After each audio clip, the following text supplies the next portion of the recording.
Nobody can stop this flow. Hallelujah. Hallelujah. ఏమీ మాట్లాడకుండా మౌనంగా ఉంటున్న చిక్కం. మనం అనుకున్నట్టు తింటున్న అనుభవం కాదు, అది నోట్లో నుంచి మాటలు ఇంకా రావడం అనవసరం. ప్రతి భక్తిహీనత కొట్టివేయబడును గాక. ఆమేన్, ఆమేన్. ఇంకంతేకాదు, ఇంకొక మాట చూసారా? క్షేమమును గురించి ఆయనను పలుకక నేను మౌనంగా నుంటిని, ఆయనను నా విచారము అధికమైన. ఏం మాట్లాడినా ఆ టైంలో తప్పే. కనుక ఏది బెటర్? ఆమేన్. వాక్య భాగంలోకి వెళ్దాం రండి. పేతురు గారి యొక్క అనుభవాలు చూస్తున్నాం మనం. ప్రభు కాలింగ్ని చెప్పిన నాట నుండి కాలింగ్లోకి బిడ్డ లేదా పేతురు గారు అడుగులు పెట్టేంత వరకు కూడా మధ్యలో ఉన్న ప్రయాణాన్ని మనం చూస్తున్నాం. నువ్వు మనుష్యులు పట్టు జాలరుగా ఉంటావు అని చెప్పినప్పుడు ఆ మొబైల్ తీసుకున్నానా మా ఇటు మొబైల్ ఇచ్చేసేయాలి. ఇప్పుడు మొబైల్ టైం కాదు. ఇటు విను, ఇటు తిరుగు, ఇక్కడ్రా, ఇక్కడ్రా. ప్రీతం ఇటు తిరుగు, ఇటు తిరుగు. నన్ను పెట్టద్దు, సరేనా? ఇటు చూడు. పెట్టండి. సరే, విందాం జాగ్రత్తగా, వాక్యం విందాం.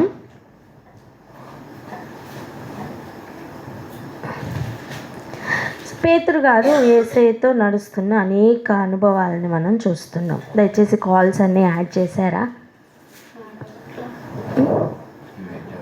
మర్చి అవ్వట్లేదా?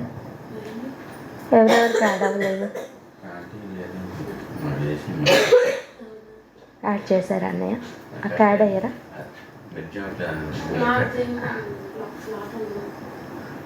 నువ్వు చేయరా? చేయరా?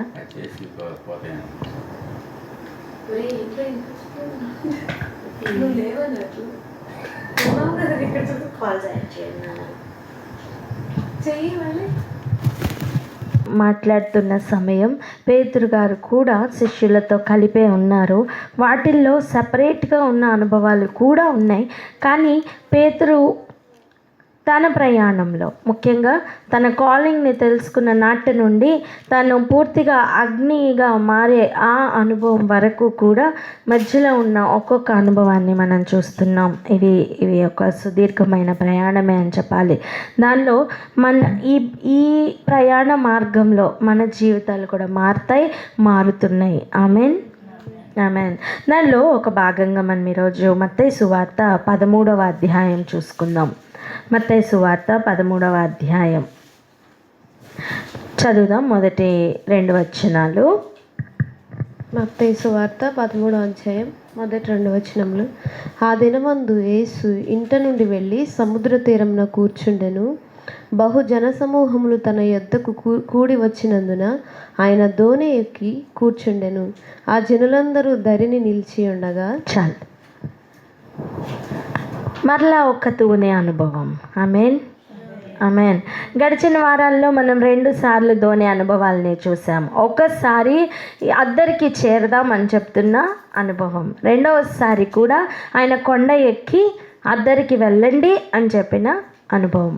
మొదటిసారి యేసు ప్రభు ధోనిలో ఉన్నారు, రెండవసారి యేసు ప్రభు 4వ జామున దర్శించారు.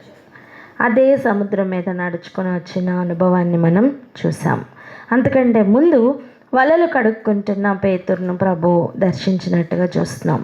ఈరోజు మనం ఇంకొక ధోని అనుభవాన్ని చూస్తున్నాం. అదేంటి అంటే, ఆ దినమందు యేసు ఇంటి నుండి వెళ్ళి సముద్ర తీరమున కూర్చుండెను. హల్లెలూయా. ఎక్కడ కూర్చున్నారండి? సముద్ర తీరమున కూర్చున్నారట. బహుజన సమూహములు తన యొద్దకు కూడి వచ్చినందున ఆయన ధోని ఎక్కి కూర్చుండెను. జన సమూహంలో వారికి కనపడడానికి, వినపడడానికి ప్రభు ఏది ఎక్కారు? ధోని ఎక్కినట్లుగా చూస్తున్నాం. చూడండి, మామూలుగా సముద్ర తీరం ఇలా ప్లెయిన్గా ఉంటుంది. ధోని అనేది కొంచెం హైట్లో ఉంటుంది. సో ఆయన అందరికీ కనపడటానికి ఏది ఎక్కారు? ధోని ఎక్కారు. వెంటనే ఒక ధోనిని ఆయన ఒక స్టేజ్గా చేసుకున్నారు. ఆమెన్. ఆమేన్. దోణి మన ప్రయాణం, మనం చేస్తున్న జీవిత ప్రయాణానికి సాదృశ్యంగా ఉంది. నడిపించు నానావా అని పాట పాడుతున్నప్పుడు ఆయన ఉద్దేశము మన బ్రతుకుని గురించి ఆయన నావతో పోలుస్తూ పాడుతున్న అనుభవంలో మనం చూస్తున్నాం. ఒకసారి ఆ పల్లవి పాడుకుందామా? నడిపించు నానావా నడి సంద్రమున దేవా నవ జీవన మార్గమున నా జన్మ తరింప నడిపించు నానావా. అర్థం, అది ఏదో ఒక దోణి ఎక్కి నన్ను ఇప్పుడు నడిపించు అని కాదు. నేను ఆల్రెడీ ఒక ప్రయాణంలోనే ఉన్నాను. అది దోణి వంటి ప్రయాణం. నా నావను, నా బ్రతుకు నావను లోతుల్లోనికి నడిపించమని అర్థం మనకు అందులో అర్థమవుతుంది. ఆమేన్. ఇప్పుడు ప్రభు మన దోణి ఎక్కడము అంటే మన జీవితంలో ప్రభు ఎక్కడమే. దోణి ఎక్కి ఆయన జన సమూహములకి కనిపించే అనుభవం ఎటువంటి అనుభవం అండి? ప్రభు మన జీవితంలోనికి వచ్చి జన సమూహములకు కనిపిస్తున్న అనుభవమే. హల్లెలూయా. ఏదేమైనప్పటికీ కూడా ఆ రోజు జరిగిన కొన్ని అనుభవాలు మనం ఈరోజు చూసుకోబోతున్నాం. హృదయాన్ని సిద్ధపరచుకుందాం. చూడండి, ఆయన వారిని చూచి, 3వ వచనం, ఆయన వారిని చూచి చాలా సంగతులను ఉపమాన రీతిగా చెప్పెను. ఏమేమి ఉపమాన రీతిగా చెప్పారు అనే విషయాన్ని అన్నిటినీ రాయలేదు, కానీ చాలా విషయాలనట ఆయన ఉపమాన రీతిగా చెప్పారట. చాలా విషయాల్ని ఆయన ఎలా చెప్పారండి? ఉపమాన రీతిగా చెప్పారు. ఎగ్జాంపుల్స్తో కోట్ చేస్తూ ఆయన చాలా విషయాల్ని చెప్పారు. యూజువల్గా ఇప్పుడు మనమున్న ఈ ప్రపంచంలో, ఇప్పుడున్న కాలంలో ఏదైనా ఒక ఎగ్జాంపుల్ దేనికోసం చెప్తామంటే ఉన్న కాన్సెప్ట్ అర్థం అవ్వడం కోసం చెప్తాం, అంతే కదా. ఉన్న కాన్సెప్ట్ కాంప్లికేటెడ్గా ఉన్నప్పుడు దాన్ని అర్థం చేసుకోవడానికి చెప్తాం. ఇంకొక మాటలో చెప్తాం, మనకి తెలియని దాన్ని మనకి తెలిసిన దాంతో పోలుస్తూ చెప్తాం. ఏంటండి? మనకి తెలియని అనుభవాల్ని మనకు తెలిసిన అనుభవాలతో పోల్చి చెప్పడం కోసం ఉపమానాల్ని వాడుకుంటాం కదా. యేసు ప్రభు కూడా ఆ కాలంలో ఆయన ఉపమాన రీతిగా చెప్పారట.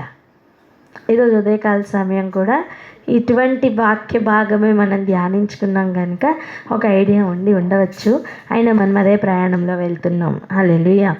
ఇక చూడండి, చాలా విషయాలు ఉపమాన రీతిగా చెప్పారు. అక్కడ వినడానికి ఎవరెవరు ఉన్నారు? బహుజన సమూహములు. చెప్పండి. బహుజన సమూహములు అంటే చాలామంది ప్రజలు అని అర్థం. ఆయా భాషలు మాట్లాడేవారు, ఆయా తెగల వారు వాక్యమును వింటున్నారు.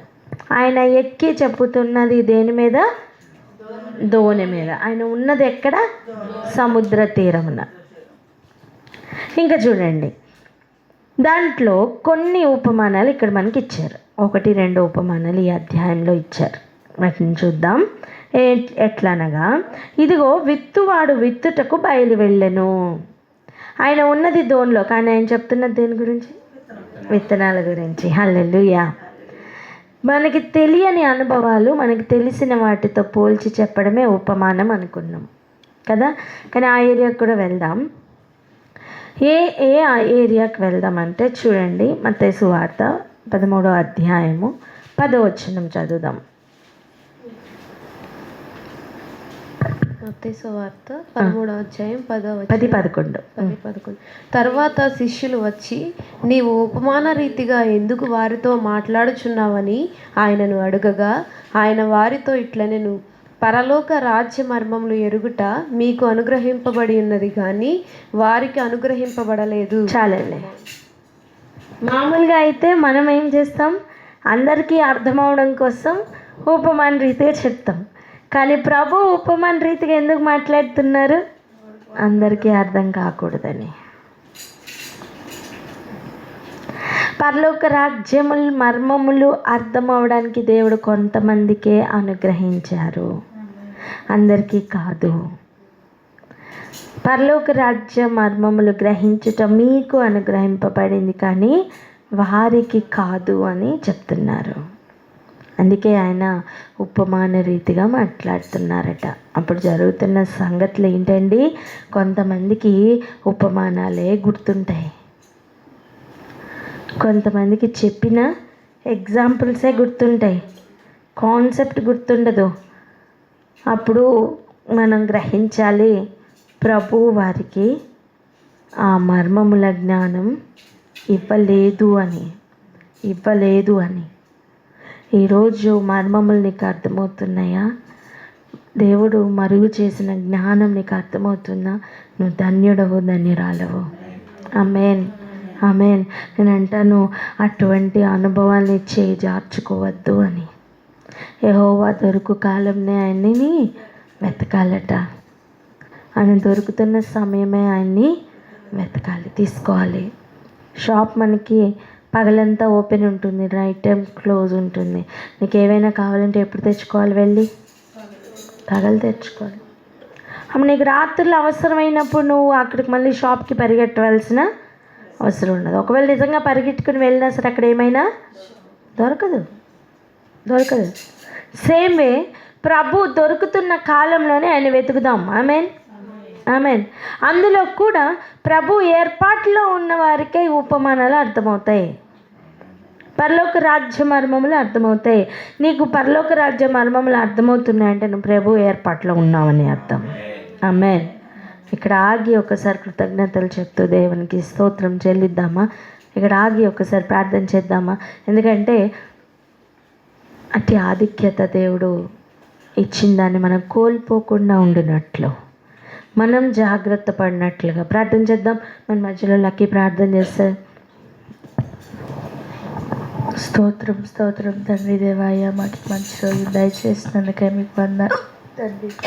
అయ్యా మేము తండ్రి పరలోక రాజ్యపు ఉపమానాలు తండ్రి అయ్యా మాకు అర్థం చేసుకొని గ్రహించే మనసును తండ్రి మాకు దయచేసినందుకే మీకు వందనాలు తండ్రి దేవా. అయ్యా మేము అయ్యా మీరు దొరుకు కాలంలోనే మేము మిమ్మల్ని వెతుకుటకు అయ్యా, మీరు దొరుకు కాలంలోనే తండ్రి అయ్యా మేము మిమ్మల్ని పొందుకొని అయ్యా అంగీకరించటకు సహాయం చేయండి తండ్రి దేవా. అయ్యా మేము మిమ్మల్ని రిసీవ్ చేసుకొని తండ్రి అయ్యా మేము ముందుకు సాగి అయ్యా మీ రాజ్యంలో చేరటకు సహాయం చేయండి అయ్యా. మేము ఎక్కడైతే ఫెయిల్ అవుతున్నామో తండ్రి దేవా అయ్యా మీరే మాకు సహాయం చేసి నిలబెట్టండి అయ్యా. మీరు దొరుకు కాలంలో అయ్యా మేము మిమ్మల్ని పొందుకొని అయ్యా మిమ్మల్ని ఎక్కడ మేము కోల్పోకుండా ఉండటకు సహాయం చేసి నడిపిస్తారని మేము నమ్ముతూ యేసు నామములో అడిగి వేడుకుంటున్నాం తండ్రి. ఆమేన్, ఆమేన్. సో ఉపమాన రీతిగా చెప్పారు అని చెప్తున్న సమయం ఎట్లనగా అని ప్రారంభిస్తున్న మాటలను ఫస్ట్ చదువుకుందాం. రండి, మత్తయి సువార్త 13వ అధ్యాయం 3వ వచనం నుండి చదువుదాం. మత్తయి సువార్త 13వ అధ్యాయం 3వ వచనం నుంచి. ఆయన వారిని చూచి చాలా సంగతులను ఉపమాన రీతిగా చెప్పెను. ఎట్లనగా, ఇదిగో విత్తువాడు విత్తుటకు బయలు వెళ్ళెను. వాడు విత్తుచుండగా కొన్ని విత్తనములు త్రోవ పక్కను పడెను. పక్షులు వచ్చి వాటిని మృంగివేసెను. కొన్ని చాలా మన్ను లేని రాతి నేలను పడెను. అక్కడ మన్ను లోతుగా ఉండనందున అవి వెంటనే మొలిచెను గాని సూర్యుడు ఉదయించినప్పుడు అవి మాడి వేరు లేనందున ఎండిపోయెను. కొన్ని ముండ్ల పొదలలో పడెను. ముండ్ల పొదలు ఎదిగి వాటిని అణిచివేసెను. కొన్ని మంచి నేలను పడి ఒకటి 100 ఒకటి 60 ఒకటి 30 ఫలించెను. చెవులు గలవాడు వినుగాక అని చెప్పెను. చెవులు గలవాడు ఏమి చేయునుగాక? వినుగాక. ఆమేన్. చెవులు గలవాడు వినుగాక. మనం పలుకుదామా ఆ మాట? ఆమేన్. ఈరోజు వాక్యమును కూడా చెవులు గలవాడు వినుగాక. ఆమేన్, ఆమేన్. ఇక చూడండి, ఉపమాన రీతిగా చాలా సింపుల్గా కొన్ని విషయాలు చెప్పారు. ఆ రోజుల్లో పంటలు వేయడం వాళ్ళకి చాలా కామన్ విషయం. వాళ్ళు విత్తడము, కోయడము, పొలాలు ఇవన్నీ వాళ్ళకి చాలా కామన్ విషయాలండి. ఈ రోజుల్లో మనకి గ్యాడ్జెట్స్ ఎంత కామనో, సెల్ ఫోన్స్ ఎంత కామనో, ఆ రోజుల్లో వాళ్ళకి ఇవన్నీ కూడా అంత కామన్ విషయాలు. ఈ రోజుల్లో పిల్లలకి చూడండి పొలాల గురించి మొక్కల గురించి అంతగా తెలీదు. ఎందుకు? అంత హైటెక్ వరల్డ్ అయిపోయింది, గ్యాడ్జెట్ వరల్డ్ అయిపోయింది. అందరూ పిల్లలు చదువుకోవడం, ఉన్నత స్థాయికి వెళ్తున్నాం అనుకోవడం, ఇదే తప్ప, ఈ కార్పొరేట్ వరల్డే తప్ప నిజంగా పొలాల్లో ఏం జరుగుతుంది, ఎలా మొక్కలు పెరుగుతున్నాయి, ఇవి అంత అవగాహన అయితే మ్యాక్సిమం పిల్లలకి లేదు. ఈ జనరేషన్కి అంతగా లేదు అనే చెప్పాలి. నిజంగా ఒక రైతుని కనుక చూస్తే వాళ్ళు చాలా చిన్న చూపుతో చూస్తారు. ఉద్యోగాలు చేసేవాళ్ళు కంటికి ఒక పాడి పశువులు ఉన్నవాళ్ళు ఎలా కనిపిస్తారండి? గ్రేట్గా ఏమీ కనబడరు. ఒక ఒక కంపెనీ ఓనర్కిను ఒక పశువుల మంద ఉన్న ఒక ఓనర్కి మధ్యలో పక్కన పెడితే ఎవరు ఉన్నతంగా కనిపిస్తారండి? కంపెనీ ఓనరే కనిపిస్తారు, వీళ్ళు కనబడరు. కానీ నిజానికి కష్టం కానీ అన్నీ కూడా ఎవరి దగ్గర ఉంటాయి? రైతు దగ్గరే. అండ్ విలువ కూడా రైతుకే ఎక్కువ తెలుసు. స్తోత్రం. అటువంటి రైతుని పోలుస్తూ, అటువంటి పొలాల్ని పోలుస్తూ ప్రభు కొన్ని విషయాలను చెప్తున్నారు. ఇవన్నీ మనకు తెలిసిన వాక్య భాగమే. కానీ మరలా ఒకసారి చూద్దాం, ప్రభు ఏదైనా విషయం ఆ రోజు మరలా చెప్తున్నారంటే మన కొరకే. ఆమేన్. అక్కడ చూడండి ఏమని చెప్తున్నారు వాళ్ళు. ఇదిగో విత్తువాడు విత్తుటకు బయలు వెళ్ళెను. విత్తువాడు విత్తుటకు బయలు వెళ్ళను. విత్తువాడు ఎవరు? యేసయ్య. విత్తువాడు ఎవరు? యేసయ్య. విత్తనం ఏంటి? వాక్యం, పరలోక రాజ్య వాక్యం, రాజ్యం యొక్క వాక్యం. చెప్పండి.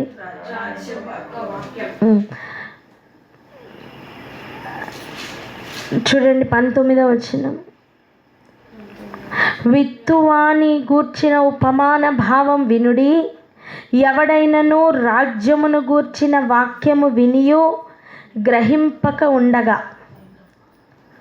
సో అక్కడ విత్తనం ఏంటి? రాజ్యమును గూర్చిన వాక్యం. ఇప్పుడు విత్తువాడు విత్తుటకు బయలు వెళ్ళెను. యేసయ్య విత్తనం పట్టుకొని బయలు వెళ్ళారు. విత్తనం ఏంటి? రాజ్యమును గూర్చిన వాక్యం. మిగిలినవేవైనా పట్టుకుంటే అది విత్తనం కాదు. రాజ్యమును గురించిన వాక్యం కాకుండా వాక్య సమయంలోనే సొంత కథలో, సొంత స్టోరీలో, లేక ఇంకేవైనా ఇతర కల్పించిన కథలో చెప్పి జోక్స్ వేసి వాక్యమును మళ్ళిస్తున్న అనుభవం ఏదైనా ఉంటే అది సరి అయిన విత్తనం కాదండి. కొంచెం గ్రహిద్దాం. మీకు పొలంలో ఒక 2 బస్తాలు ఉన్నాయనుకుందాం. వారు తిండి గింజలు సపరేట్గా పెట్టుకుంటారు తినడానికి, మరలా విత్తడానికి సపరేట్గా పెట్టుకుంటారు కొన్ని గింజలు. పొల్లు పోతుంది, షాప్కి వేసేవి వేస్తారు, కానీ మరలా విత్తడానికి పెట్టిన గింజలు మాత్రం శ్రేష్టమైన గింజలు ఉంటాయి. దేనికోసం? అవి విత్తినప్పుడు మరలా మంచి పంట రావడం కోసం. మంచి పంట మరలా రావడం కోసం ఏ రైతైనా సరే మంచి విత్తనాలను పెడతారు. నాకు బాగా గుర్తున్న అనుభవం, బీన్స్ కానీ ఇలాంటివి తీసుకొచ్చినప్పుడు వాటిల్లో బాగా బలంగా మంచిగా కనిపిస్తున్న వాటిని మమ్మీ తీసి ఎత్తిపెట్టేవాళ్ళు. దేనికి అంటే అవి విత్తడానికి అని చెప్పేవాళ్ళు. ఒక చిన్న బీన్స్ వేయడానికే ఇంటిలో మనం అంతగా చూస్తే, ఒక పొలంలో వేయడానికి ఒక రైతు ఇంకెంత జాగ్రత్త తీసుకుంటాడండి. అలాంటప్పుడు యేసయ్య వాక్యము విత్తుతున్నప్పుడు ఇంకా అమూల్యమైన వాక్యములనే పట్టుకొని వస్తారు. Amen, amen. పొలము స్థితి బాగుండాలి. పొలం మన హృదయ స్థితి. పొలం ఏంటండి? మన హృదయం, మన జీవితం. పొలం ఏంటి? మన హృదయం, మన జీవితం. వాక్యం విత్తడానికి ప్రభు విత్తనం పట్టుకొని బయలు వెళ్ళారట. విత్తనం రాజ్యమును గురించిన వాక్యం.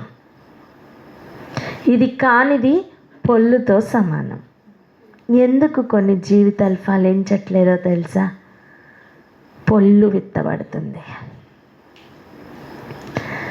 శ్రేష్టమైన వాక్యం విత్తినప్పటికీ కూడా కొన్ని జీవితాలు ఎందుకు ఫలించట్లేదో తెలుసా? ఆ అనుభవాలు, ఆ నేల యొక్క అనుభవాలు వింతైన అనుభవాల్లో ఉన్నాయి. ఒకటి రాతి నేల, చూడండి, కాదు, ఒకటి త్రోవ పక్కన ఉన్న నేల, ఇంకొకటి మన్ను లేని రాతి నేల, మన్ను లేని రాతి నేల, ఇంకొకటి ముండ్ల నేల, ముండ్ల పొదల నేల. మొత్తం 3 అనుభవాలు ఇక్కడ మనం నేర్చుకోవాలి. ఒకటి ఏంటండి? త్రోవ పక్కన పడిన నేల వంటిది. రెండవ నేల రాతి నేల, మన్ను లేని రాతి నేల. చెప్పండి. మూడవ నేల ముండ్ల పొదల నేల. మూడవ నేల ఏంటి? ముండ్ల పొదల నేల. ఈ 3 ఈరోజు మనం నేర్చుకోబోతున్నాం. యేసు ప్రభు వీటి గురించి చెప్పి ముగించిన తర్వాత శిష్యులు వచ్చి, నువ్వెందుకు ఉపమాన రీతిగా మాట్లాడుతున్నావు అని అడిగినప్పుడు ప్రభు వారితో చెప్పిన మాట, పరలోక రాజ్య మర్మములో తెలుసుకొనటం మీకు అనుగ్రహింపబడింది, కానీ అంతమంది మల్టిట్యూడ్స్ వచ్చినా సరే వాళ్ళకి అనుగ్రహింపబడలేదు. Amen, amen. దేవుడు తన్ను ప్రేమించు వారికి ఆయన ఎక్కడైనా సరే ఆయన అనుగ్రహిస్తూనే ఉంటారండి. ఆశపడిన ప్రాణంను తప్పకుండా తృప్తిపరిచే దేవుడు ఈరోజు మన ప్రాణంను కూడా తృప్తిపరచును గాక. ఆమేన్, ఆమేన్. అటువంటి సమయం ప్రభువు చెప్తున్నారు, చూడండి, 18వ వచనం నుండి ఇక్కడ చూద్దాం. విత్తువాని గూర్చిన ఉపమాన భాగం వినుడి. విత్తువాని గూర్చిన ఉపమాన భావం. ముందు ఉపమానమే స్ట్రైట్గా టక్ టక్ టక్ టక్ అని కొన్ని విషయాలు చెప్పేశారు. నువ్వు ఎందుకయ్యా అలా మాట్లాడుతున్నావు అని డౌట్ వచ్చి ఆయన మరలా ఆశ్రయించిన వారికి ఆయన మరలా ఓపెన్ చేసి చూపిస్తున్న సంగతులు. Amen, amen. ఎప్పుడైనా సరే నాకు తెలుసులే అని విడిచి వెళ్ళిపోవడం కాదు, కానీ మరలా వాటిని గురించి డిస్కస్ చేసుకుంటున్న అనుభవాలు ఉండాలి. ఆమేన్. అప్పుడు న్యూ థింగ్స్ని ఇంకా ప్రభు మనకి బోధిస్తారు. నువ్వు మరలా వినిన వారితోనన్నా డిస్కస్ చేయి, లేదా ఏకాంతంగా ప్రభు దగ్గరన్నా కూర్చొని వాటిని ధ్యానించు. కానీ విని మర్చిపోతే మాత్రం వాటి వలన ఏ ప్రయోజనం ఉండదు. చెప్పండి. విని విడిచిపెట్టి వెళ్ళిపోవడం వల్ల ఏ ప్రయోజనము ఉండదని చెప్పండి. ఉండదా? అలా కాకుండా శిష్యులు చూసారా, ఆ రోజు విన్నారు కానీ మరలా వచ్చి ప్రభువును అడుగుతున్నారు. అప్పుడు వాళ్ళకి ఫస్ట్ చెప్పిన విషయాల కంటే ఇంకా డీటెయిల్డ్గా వాళ్ళకి మళ్ళీ ప్రభు చెప్తున్నారు. ఆ డీటెయిల్స్లోనికి ఈరోజు మనం వెళ్దాం. ఎవడైనను రాజ్యమును గూర్చిన వాక్యమును వినియు గ్రహింపక ఉండగా. వింటాం కానీ అర్థం కావట్లా, వింటున్నాం కానీ గ్రహించట్లా. అలా గనక ఉంటే దుష్టుడు వచ్చి వాని హృదయంలో విత్తబడిన దాన్ని ఎత్తుకొని పోవును. త్రోవ పక్కన విత్తబడిన వాడు వీడే. ఎంత వాక్యం చెప్పినా గ్రహింపులోనికి రావట్లేదు. ఆ హృదయం, ఆ జీవితం దేంతో సమానం? త్రోవ పక్కన పడిన నేలతో సమానము. అస్సలు మొలక వచ్చే అవకాశమే లేదండి. త్రోవ పక్కన పడిన విత్తనానికి తొక్కుతూ ఉంటారు ఎవరో ఒకళ్ళు, మొలక కూడా రాదు. కనీసం మొలిచే అనుభవం కూడా లేని నేల. కారణం ఫస్ట్ స్టెప్పే అవుట్. ఏంటా ఫస్ట్ స్టెప్? విని గ్రహింపు లేదు.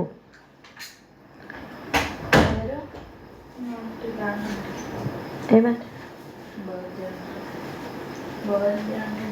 ఓకే, విని గ్రహించే అనుభవం లేదు.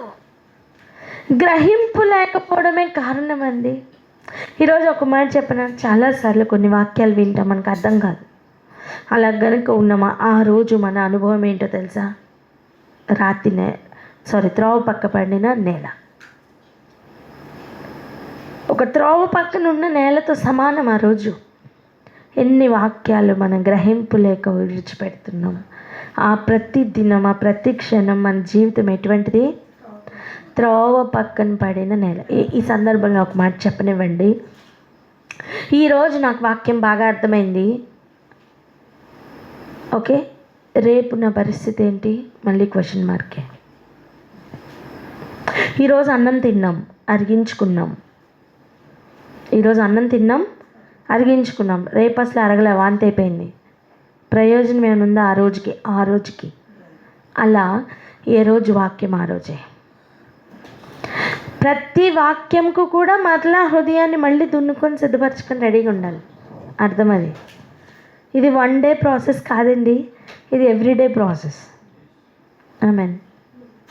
నిన్న అరిగింది, మొన్నటి దాకా తిన్నాం, మొన్నటి దాకా విన్నాం, బాగానే ఉన్నాం. ఈరోజు వినట్లేదు. ఈరోజు త్రోవ పక్కన పడిన నేలగా ఉన్నాం. ప్రయోజనం అయితే ఉండదు. నేను అంటాను, ప్రతిదినం వింటున్న వాక్యమును ప్రతిదినం లెక్క అడుగుతున్న దేవుడు. ప్రతిదినం వింటున్న వాక్యం గురించి ప్రతిదినం లెక్క అడుగుతున్న దేవుడు. అండ్ ఫలింపును ఎక్స్పెక్ట్ చేస్తున్న దేవుడు. కొంచెం కలిగిన వానికి ఇంకా ఇవ్వబడుతుంది, లేని వానికి ఉన్నది కూడా తీసివేయబడుతుంది. అది దేవుని యొక్క న్యాయ తీర్పు. ఈరోజు మనం ఏదో ఒకరోజు వాక్యం విన్నాంలే పర్వాలేదు అనుకోవద్దు నాన్న. ఆయన భూమి మీద ఇస్తున్న ప్రతి వాక్యపు విత్తనము మన కోసమే, మన ప్రయోజనం కోసమే. ప్రతి దినం కూడా వాక్యం కొరకు మన హృదయాల్ని అలాగనే సిద్ధపరచుకోవాలి. విని గ్రహించే అనుభవం ఏ రోజైనా మిస్ అవుతుంది అంటే మన హృదయ స్థితి మనకే అర్థం అవ్వాలి. ఈరోజు నేను త్రోవ పక్కన పడిన నేలగా ఉన్నాను అని. ఎంతమందికి అర్థమవుతుంది? ఇది ఒకరోజు అనుభవం కాదు అని అర్థమైతే చాలు. హల్లెలూయా, హల్లెలూయా. ఇంకా చూడండి, అలా ఉన్నప్పుడు దుష్టుడు వచ్చి ఆ వాక్యమును ఎత్తుకుపోతాడట. ఎందుకండి? వానికి కూడా ఆ వాక్యం వలన ప్రయోజనం లేదు.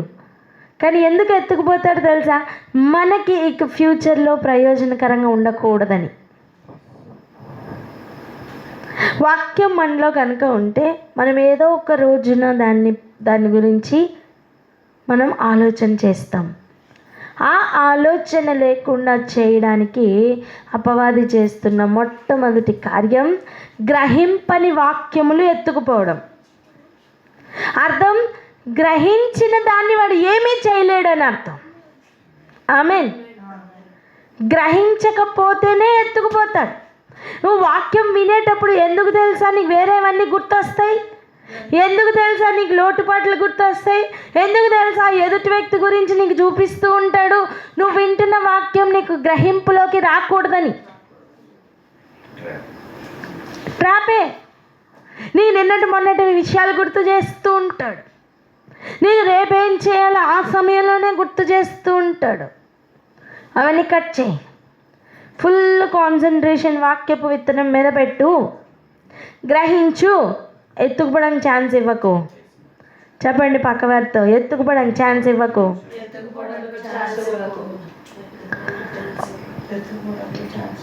హల్లెలూయా.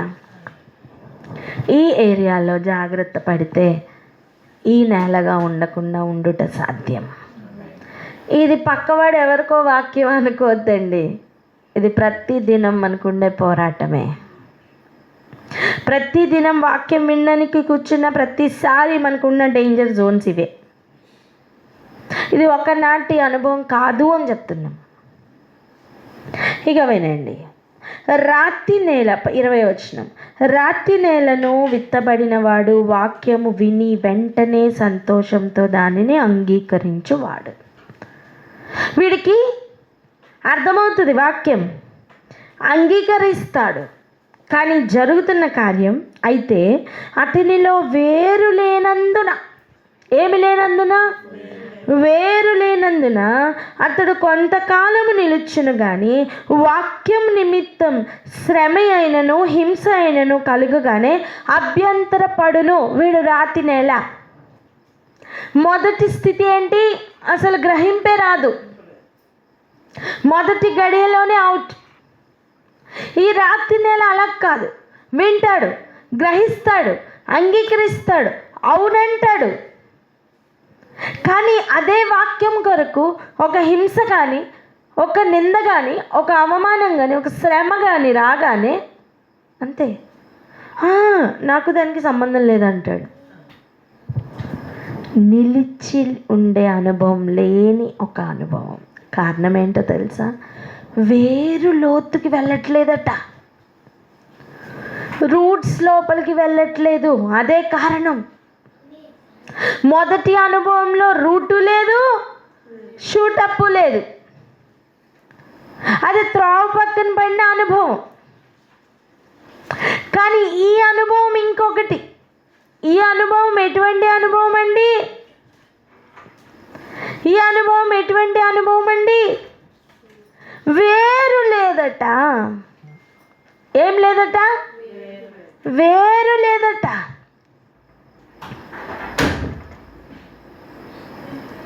వేరు లేదట. మరి ఎలా వాక్యం ఫలిస్తుంది నాన్న? ఇంకొక మాట చెప్పనివ్వండి. వాక్యము ఫలించడము అంటే ఏంటో తెలుసా? మనం ఏ విత్తనం అయితే విత్తామో అది మరలా బస్తాలు బస్తాలుగా వస్తేనే ఫలం అని అంటాం. నువ్వు మామిడి పండు వేసావు, మామిడి గింజ విత్తనం వేసావు, ఓకే, టెంకాయ వేసావు. నీకు మళ్ళా ఏవి కావాలి నాన్న? మళ్ళా మామిడి పండ్లు లోపల ఉన్న టెంకాయలతో సహా కావాలి. అలా వస్తేనే ఫలం అంటాం. విత్తిన విత్తనం జీవితంలో కనిపిస్తేనే ఫలం. సమాధానంగా ఉండట గురించి వాక్యము విత్తామనుకోండి, అది జీవితంలో కనిపిస్తేనే ఫలం నాన్న. విత్తబడిన వాక్యము ఫలింపు అంటే అది మరలా ఆ వాక్యం కనిపిస్తేనే ఫలం.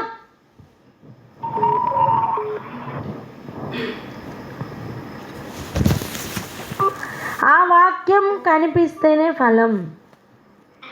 విని విడిచిపెడితే ఫలం కాదు. విని గ్రహించి వేరు లేకపోతే ఫలం కాదు.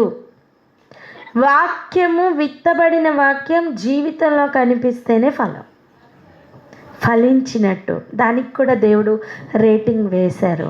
30 60 100. మంచి నేలకి కూడా దేవుడు రేటింగ్ వేశారు.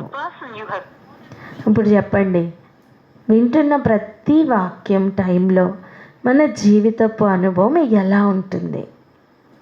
నిన్న బాగుందేమో, ఈరోజు బాలేదేమో. అప్పుడు ఈరోజు వాక్యం మన జీవితంలో నిష్ప్రయోజనంగా మారినట్టే, ఆ విత్తనం ఎత్తుకుపోయినట్టే. ఇన్ని దినాలు, ఎన్ని సంవత్సరాలు, ఎన్ని రోజులు, ఇన్ని వాక్యాలు వింటున్నాం కదా, అవన్నీ ఏమవుతున్నాయి నాన్న? అవన్నీ ఎందుకు ఫలించట్లేదు? ఒక్కరోజు విత్తబడిన వాక్యం ఇక మిగిలిన శేష జీవితానికి, ఈ మాట చెప్పండి, ఒకరోజు విత్తబడిన వాక్యం ఇక మిగిలిన శేష జీవితానికి అని చెప్పండి. ఆమేన్. ఇంకొక 2 మనం చూసుకోవాలి. రండి వెళ్దాం. 22వ వచనం, ముండ్ల పొదలలో విత్తబడిన వాడు వాక్యము వినువాడే కానీ ఐహిక విచారమును ధనమోహమును ఆ వాక్యమును అణిచివేయును గనుక వాడు నిష్ఫలుడు. వీడికి ఫలం ఎందుకు లేదు? ఐక విచారాలు, ధనమోహం. రాతి నేలవానికి ప్రాబ్లం ఏంటి? రూట్స్లో ప్రాబ్లం.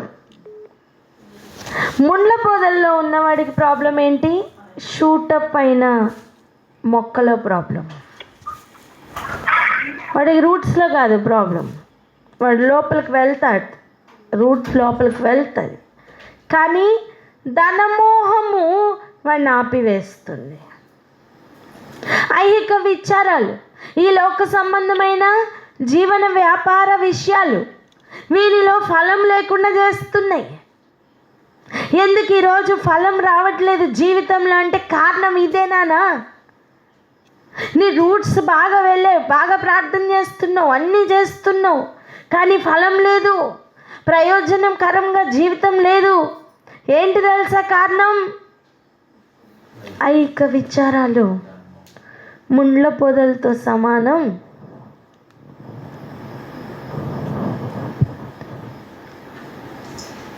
ఇక మంచి నేలను విత్తబడిన వానికి సంగతి చూద్దాం.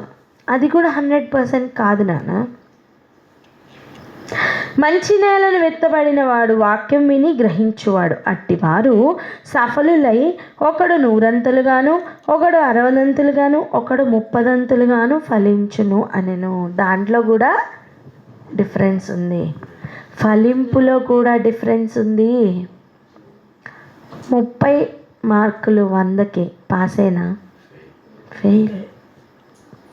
ఫెయిల్యూర్. ఈ లోకంలోనే ఫెయిల్యూర్ అంటే మరి ప్రభు దగ్గర అవునా కాదా? ఆలోచించండి. వాక్యం వింటున్న మనం దాని ప్రకారం జీవించడం గురించి మాట్లాడుతున్న వాక్యమే ఈ వాక్య భాగం. ఎన్ని వాక్యాలు వింటున్నాం, ఎంత ఫలిస్తున్నాం, ఈరోజు పరీక్షించుకుందాం. ఈ అనుభవాలన్నీ పేతురు గారు వింటున్నారు అనుకుంటే మనం మోసపోతాం. శిష్యులుగా మారవలసిన మనం కూడా వింటున్నాం. ఆమేన్. ఇంతకాలం ఎన్నిసార్లు ఈ వాక్య భాగం విన్నావు? నాకు తెలుసు అనుకొని ఆగడానికి కాదు. ఈరోజు మరలా ఈ వాక్యం దేవుడు మనకి ఇచ్చారు అంటే ప్రతి దినం దీనిని బట్టి జాగ్రత్త పడమనే. ఆమేన్. మరి ఈరోజు ప్రశ్నించుకుందామా? మనం ఇక్కడ ప్రార్థన చేసుకుందాం, ఆలోచించుకుందాం. ఒకటి, ఈ అనుభవాలు ప్రతిరోజు ఉండాలి. వాక్యం వింటున్న ప్రతిసారి హృదయాన్ని దున్నుకోవాలి. వాక్యం వినడానికి ప్రతిసారి అదే ఆసక్తి కావాలి. వాక్యం విని విడిచిపెట్టడానికి కాదు. ప్రతిరోజు త్రోవ పక్కన నేలగానో, ముండ్ల పొదగానో, లేదా రాతి నేలగానో నిన్ను మార్చివేయాలని, నీ పరిస్థితులు అలా మారిపోవాలని రూట్స్లోని వాతావరణంలోని మార్పులు తీసుకొస్తూ అపవాది చేస్తున్న అనేక తంత్రములు ఉంటాయి. వాటికి ఛేదించుకొని అంతం వరకు నిలిచి ఉన్నవాడే ఫలించగలడు. ఆ ఫలింపును కూడా మనం వేస్తున్న తక్కెడలో కాదు, దేవుని పరిమాణంలో. దేవుడు కనుక మనల్ని తూచి చూస్తే మనము 30 60 100 ఫలించామన్న విషయం మనకు అర్థమవుతుంది. ఆయన లెక్కల్లో మార్పు ఉండదు, పక్షపాతం ఉండదు. మనం ఫలించిన దాన్ని బట్టి జీతం ఉంటుంది. ఇది ఒక్కనాటి ప్రయాణం కాదు నాన్న. ఒకరోజు వాక్యం బాగా వింటావు, ఒకరోజు వినలేవు. ఒకరోజు ఐక్య విచారాలని అధిగమిస్తావు, ఒకరోజు అధిగమించలేకపోతున్నావు. ఎంతకాలం నాన్న ఇటువంటి జీవితం? ఈరోజైనా మార్పు పొందుదాం. పక్కవారితో చెప్పండి, ఈరోజైనా మార్పు పొందుదాం. 100 ఫలించాలా? దాని కొరకు ప్రార్థన చేసుకుందామా? మన మధ్యన ప్రసాదాన్ని ప్రార్థనలో నడిపిస్తారు. స్తోత్రము నాయన, పరిశుద్ధుడా, వందనాలు ప్రభా నా తండ్రి నాయన. ఇదిగో ప్రభా నా తండ్రి నాయన, దినదినము ప్రభా నా తండ్రి నాయన మేము